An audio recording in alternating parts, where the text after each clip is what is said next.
Joana, você foi vítima, né, de um abuso sexual, de uma violência sexual quando você era atleta.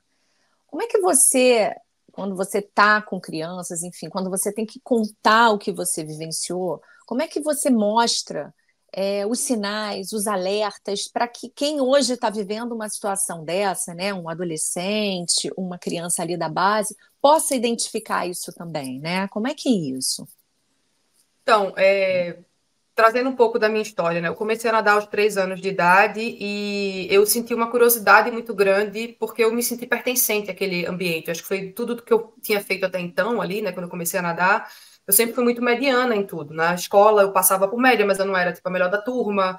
Eu era normal, era uma criança mediana e tá tudo bem, ser mediana é ótimo. Mas quando eu fui para aquele ambiente da natação, era muito fácil para mim assimilar o que o professor ou a professora falava e, inevitavelmente, eu percebia que os meus colegas de turma tinham um pouco mais de dificuldade, né? Então, ali eu fui entendendo, pô, isso é um talento, né? Eu tenho talento para isso aqui. Então, eu comecei a me dedicar muito por uma curiosidade, não era tanto um fator competitivo, era a curiosidade para saber aonde aquilo poderia me levar. Isso passava, obviamente, por confiar nas pessoas que estavam ali, naquela posição de me ensinar, né? E uma dessas pessoas foi um treinador que eu comecei a treinar com ele aos 8 anos de idade.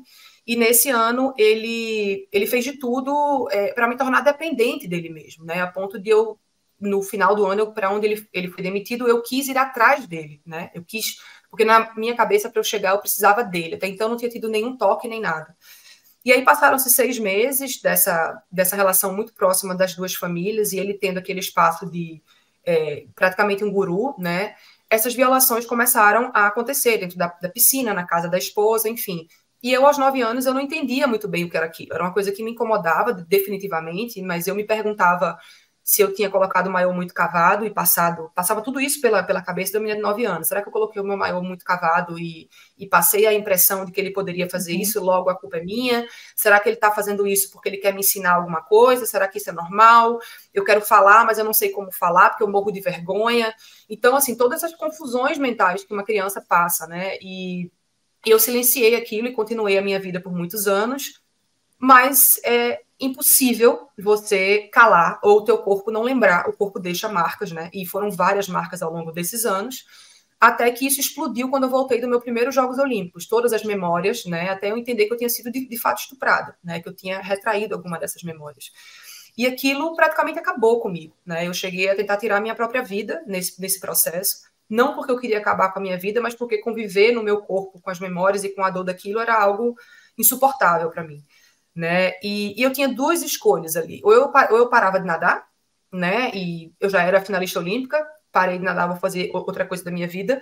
Ou eu ressignificava a natação na minha vida, entendendo que a relação não vai ser mais a mesma, é uma luta para fazer com que isso seja um ambiente confortável para mim de novo. E ainda bem que eu escolhi essa segunda opção, né?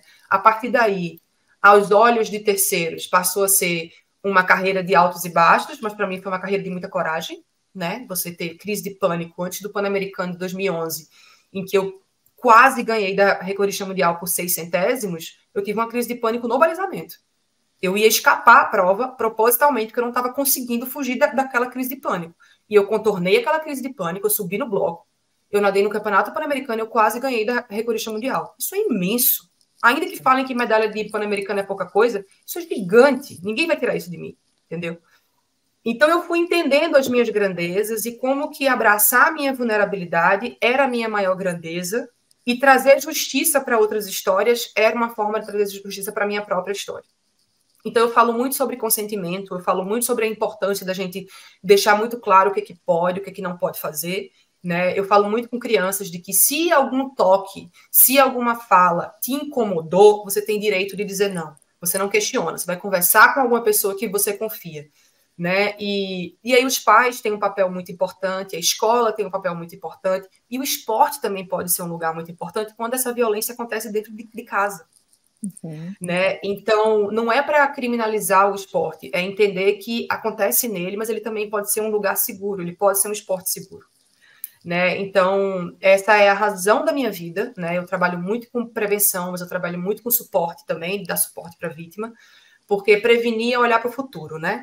E a gente não pode olhar para o futuro sem cuidar das pessoas que sofreram essa violência no passado. Então, essa justiça restaurativa o ambiente esportivo tem obrigação de fazer, e é isso que traz sentido à minha vida, e é o que eu tenho trabalhado desde 2008, quando eu trouxe a minha história a público.